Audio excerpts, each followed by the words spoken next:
Well, stocks plummeted today as investors absorbed the news of President Donald Trump's tariffs and reacted to it. The Dow Jones Industrial Average fell just under 1,700 points. That's a 4% drop. The Nasdaq Composite was down over 1,000 points, and the S&P 500 fell 274 points. But what does all of this mean for your money?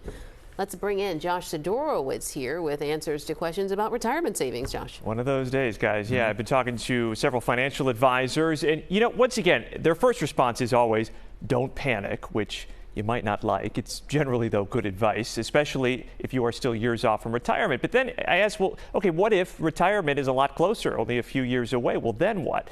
So this is where some advisors say, okay, stop thinking about your investment horizon in terms of the number of years you have left working. Start thinking longer. And here's what I mean. Say you retire at 67, but you've got another 20, 30 or more years, and that means most of your money will remain invested during that time too. So in other words, someone whose retirement is just a few years off, you might have an actual investment time horizon of several decades.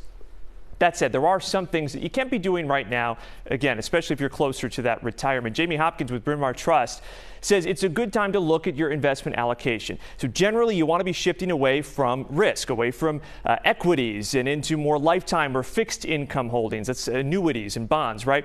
You should have at least 5 years worth of living expenses. So along with bonds and those certificates of deposit, you've also got high yield savings. And the good news is with the high rates that we've been dealing with these past few years, those have at least made those high yield savings accounts, treasuries, bonds, some really good options that are lower risk. Of course, if you have a money question, consumer issue, I'm in your corner. You can send your questions, email it to inyourcorner@cbs.com. Natasha. All right, all really good information. Thank you so much, Josh. You made me feel a little better. Yeah. You'll be good. Don't panic. You'll be fine. Yeah. Thank you, buddy.